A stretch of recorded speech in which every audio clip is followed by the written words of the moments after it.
Hi hello friends, Lakshmi kitchen బ్లాగ్స్కి స్వాగతము. నేనైతే ఈరోజు సండే స్పెషల్ మా ఇంట్లో ఏం చేసిన అంటే, మనకు ఫ్రీగా ఇచ్చే రేషన్ బియ్యంతో ఎగ్ బిర్యానీ అయితే చేసిన.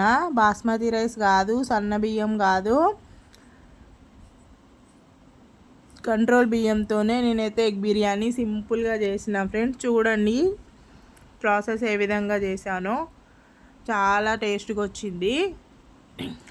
మా ఆయన అయితే ఒక డజన్ ఎగ్స్ అయితే తీసుకొచ్చిండు. డజన్ ఎగ్స్లలో నేను ఒక 9 ఎగ్గులను మాత్రమే బిర్యానీలో చేసిన. వాటిని మంచిగా ఉడకబెట్టుకోవాలి.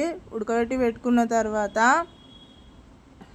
పొట్టు తీసుకొని పక్కకు పెట్టుకోవాలి. అంతకంటే ముందు పచ్చిమిర్చి కట్ చేసుకున్న, కరివేపాకు, కొత్తిమీర, ఫ్రైడ్ ఆనియన్స్ కూడా మంచిగా ఫ్రై చేసుకొని పక్కకైతే పెట్టుకున్నా. టమాటా కూడా ప్యూరీ రాగా చేసుకొని పక్కకు పెట్టుకున్నా. ఇవన్నీ వీడియో షూట్ చేయాలంటే లాంగ్ లెంత్ అవుతుందని చెప్పేసి, ఇక నాకు పని కూడా అవ్వడం ముఖ్యం కదా, అందుకని చెప్పేసి మెయిన్ వాటినే వీడియో షూట్ లాగా చేసిన. అవన్నీ అయితే పక్కకైతే పెట్టుకున్నా, టకటక పోపులో వేసుకోవడానికి ఉంటుందని చెప్పేసి. ఇక ఇవన్నీ పొట్టు తీసుకొని పక్కకు పెట్టుకున్న తర్వాత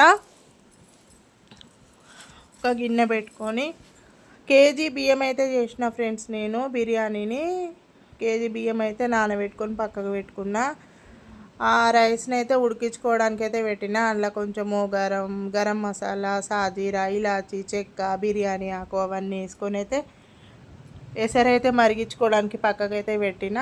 తర్వాత ఈ ఎగ్గులను మంచిగా ఆయిల్ వేసుకొని దాంట్లోనే పసుపు వేసుకొని ఫ్రై చేసుకొని పక్కకు పెట్టుకోవాలి. ఇట్లా ఫ్రై చేసుకుంటే ఏమవుతుందంటే టేస్ట్గా ఉంటుంది, కోడిగుడ్డు పచ్చి వాసన లేకుండా ఉంటుంది. అందుకని చెప్పేసి ఫ్రై చేసుకొని పక్కకు పెట్టుకోవాలి. పక్కకు పెట్టుకున్న తర్వాత ఇందులోనే అల్లం వెల్లుల్లి పేస్టు, పచ్చిమిర్చి, కరివేపాకు, గరం మసాలా, ధనియాల పొడి, కొత్తిమీర, ఫ్రైడ్ ఆనియన్స్, మనము పక్కకు ప్యూరీ వేసి పెట్టుకున్న టమాటా పేస్టు, కారము, ధనియాల పొడి, ఇవన్నీ వేసుకొని మంచిగా కలుపుకొని మనం పక్కకు పెట్టుకున్న ఎగ్గులను కూడా వేసుకొని ఒక 5 నిమిషాలు మంచిగా మగ్గించుకోవాలి. మగ్గించుకున్న తర్వాత ఆలోపు మన రైస్ కూడా రెడీ అయిపోతాయి. మన రైస్ కొంచెం పలుకు మీద ఉండంగా చూసుకొని ఈ అన్నంలో వేసుకొని ఒక 10 మినిట్స్ 15 మినిట్స్ దమ్ పెట్టుకోవాలి. అంతే, ఎగ్ బిర్యానీ రెడీ అయిపోతుంది. ఫ్రెండ్స్, నేనైతే మీకు ఒక విషయం చెప్పాలనుకుంటున్నా. ఏంటిదంటే, మనం ఎక్కడైనా ఒక దగ్గర పనికి వెళ్తామో అక్కడ ఏదో ఒక కారణంగా మనకు లేట్ అవుతుంది ఫ్రెండ్స్. మన ఇంట్లో ఒక్కొక్కసారి పిల్లలకు రెడీ చేసి పెట్టుకొని ఇంట్లో పని చేసుకొని వెళ్ళేలోపు లేట్ అయిపోతుంది. అట్లా అని చెప్పేసి శాలరీ రాగానే నువ్వు లేట్ వస్తున్నావు అని చెప్పేసి మన శాలరీ ఆపితే మనకి ఎంత బాధ అనిపిస్తుంది ఫ్రెండ్స్, చెప్పండి మీరే. మన శాలరీ మనకు తక్కువ వచ్చినప్పుడు తక్కువ వచ్చిందని చెప్తే కూడా కష్టమే కదా. ఈ రోజులలో మనుషులకి శాలరీ తక్కువ వచ్చిందని చెప్తే నువ్వు లేట్ వస్తున్నావు కాబట్టి నీ శాలరీ కట్ చేస్తాము అన్నప్పుడు మన సిచ్యువేషన్ ఎలా ఉంటుంది? మనం రాత్రనక పగలనక ఎండనక వానక ఇంట్లో ఉన్నదో లేదో చేసుకొని తినకనో గబగబా మనం ఆఫీస్కి పోయేది ఎందుకు ఫ్రెండ్స్? మనకి ఏదో ఒక ఖర్చుకు వస్తుందనే కదా. మనం ఇవన్నీ బాధలు పక్కకు పెట్టుకొని మనం లేట్ వచ్చింది మాత్రమే టార్గెట్ చేసి పెట్టుకొని శాలరీ టైంకు శాలరీ ఆపి శాలరీ తక్కువ వచ్చిందని చెప్తే నువ్వు వస్తే రా లేకపోతే లేదు, మానేస్తే మానేయి అన్నప్పుడు మన సిచ్యువేషన్ ఎట్లా ఉంటుంది ఫ్రెండ్స్? మనకి ఎంత బాధ అనిపిస్తుంది చెప్పండి. చాలా రోజుల నుంచి సంవత్సరాల నుండి చేసిన పని దగ్గర మన పైసలు మనకు తక్కువ వచ్చింది, పైసలు ఇవ్వమన్నంత మాత్రానికి చేస్తే చేయి మానేస్తే మానేయి అన్న మనుషుల దగ్గర మనం పని చేయడం కరెక్టా ఫ్రెండ్స్? మీరైతే కామెంట్ చేయండి. నాకైతే ఆ సిచ్యువేషన్లోనే నేను చాలా బాధ అయితే అనిపిస్తుంది.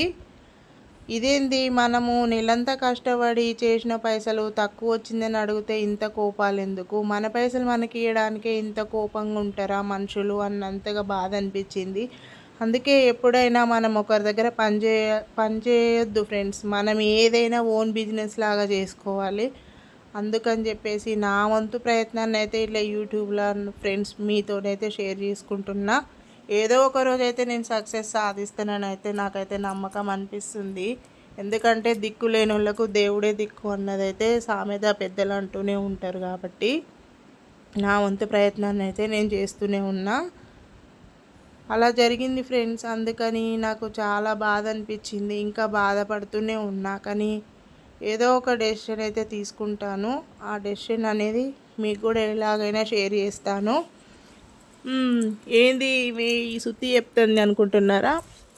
లేదు ఫ్రెండ్స్, జరిగిన విషయాలే చెప్తున్నా నేను. సుత్తి అయితే కాదు.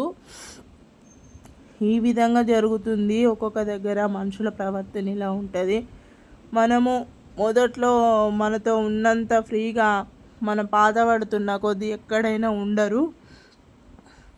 కానీ మనం ఏమనుకుంటాము అంటే, అరే మన కుటుంబ పరిస్థితులు ఇట్లున్నాయి, మనకి ఏదో ఒక ఖర్చుకైతే వస్తాయి పైసలు అన్నట్టుగా మనం అన్ని వదిలేసుకొని పోతాము. కానీ ఎదుటి వాళ్ళు అట్లా ఆలోచించుకోరు కదా ఫ్రెండ్స్.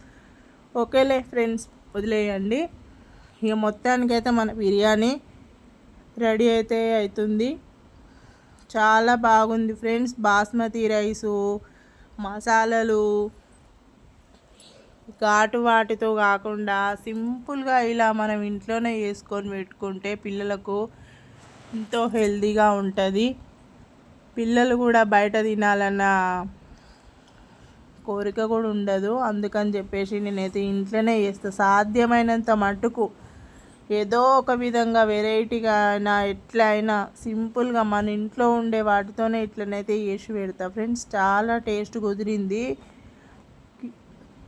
కంట్రోల్ బియ్యంతో మనము బిర్యానీలు ఎప్పుడైనా చేసినామా మెత్తగా అవుతుంది, ఎట్లనో అవుతుంది అనుకుంటాం. కానీ చాలా మంచిగా టేస్ట్ కుదిరింది. కాకపోతే కొంచెం పలుకు మీద వేసుకోవాలి. కొంచెం పలుకు మీద వేసుకుంటే ఆడికాడికి సరిపోయింది. కానీ చాలా బాగుంది ఫ్రెండ్స్. ఇంట్లోనే పెరుగు రైతా చేసిన నేను. కొంచెం పెరుగు ఉండే, నిన్న తీసుకొచ్చిన పెరుగు ప్యాకెట్లో సగం పోసుకున్నారు మా పిల్లలు, ఇంకా సగం ఉండే. దాన్ని ఏం చేసిన, కొంచెం ఉప్పు వేసి మంచిగా చల్లలాగా చేసి ఒక ఉల్లిగడ్డ వేసుకొని కొంచెం కొత్తిమీర వేసి దాన్నే మంచిగా రైతాలాగా చేసిన. ఏదైనా సరే కానీ మనం ఇంట్లో ఉండే వాటితోనే సర్దుకోవాలి. ఆర్బాటాలకు పోయి లేని వాటిని ఉన్న వాటిని కొంటే మన దగ్గర పైసలు ఉండవు కదా ఫ్రెండ్స్. ముందే మనది మిడిల్ క్లాస్ ఫ్యామిలీ. ఎట్లా రా దేవుడా, రేపు ఇవాళైతే గడిచిపోయింది, రేపటి పరిస్థితి ఎట్లా అన్నట్టుగా ఉంటుంది మన పరిస్థితి. అందుకని చెప్పి ఉన్న వాటితోనే సర్దుకుంటా నేను.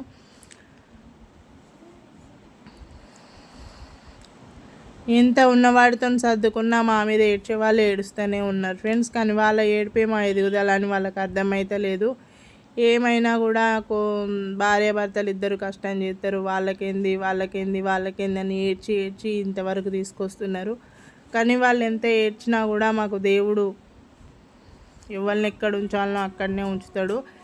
కాకపోతే కార్లు, బంగ్లాలు, బంగారాలు కొన్నంత స్టేజ్లో లేకపోయినా నా పిల్లలకు కడుపు నిండా తిండి పెట్టి ప్రశాంతంగా బట్టకు అయితే కొదువ లేకుండానైతే దేవుడు సహకారం అయితే ప్రయత్నం అయితే చేస్తున్నాడు.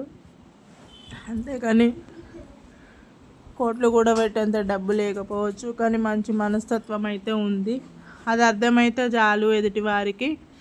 అందుకని చెప్పేసి వాళ్ళకు ఉన్నది నాకు లేదు అని నేను ఎప్పుడు బాధపడను. ఎందుకంటే నాకు వచ్చేటప్పుడు నాకు వస్తుంది. ఆ దేవుడు ఏమనుకుంటున్నాడు, నా పిల్లలు పెరగాలి, నా పిల్లలను చదివిపియాలి, నా పిల్లలు ఒక చేతి కింద చేయి చాపొద్దు అని ఉంటుంది ఫ్రెండ్స్ నాకు. అందుకని చెప్పేసి వాళ్ళు అది కొన్నారు, వీళ్ళు ఇది కొన్నారు అని చెప్పేసి నేను ఏ రోజు బాధపడను. మా పెళ్ళి ఇప్పుడు 13 years అవుతుంది. కానీ నేను ఏ రోజు షాపింగ్లని, షికార్లని నేను ఏ రోజు మా ఆయనని ఇబ్బంది పెట్టాను ఫ్రెండ్స్. ఉన్న వాటితోనే ముందుగానే కొని పెట్టుకుంటా, ఆ ఉన్నవాడితోనే సర్దుకుంటా. అలాంటి మనస్తత్వం నాది. అట్లుంటేనే ఈ రోజులలో బతుకుతాము, బతికిడికొస్తాము, ఈడ్చుకొస్తాం ఫ్రెండ్స్. అంతే మరి. నేను మాట్లాడే మాటలలో కొంచెం తడబాటు అయితే వస్తుంది. ఎందుకంటే టెన్షన్ అయితే అవుతుంది ఫ్రెండ్స్. మాట్లాడుతుంటే భయం అనేది అయితే ఉంది. కానీ మొత్తానికి నా మనసులో నా బాధ అయితే మీ అందరికి షేర్ చేసుకున్నాను. అంతే, మన బిర్యానీ అయితే రెడీ అయిపోయింది. మరొక వీడియోతో మళ్ళీ కలుద్దాం. Bye friends. Thank you for watching. Please subscribe చేసుకోండి ఫ్రెండ్స్.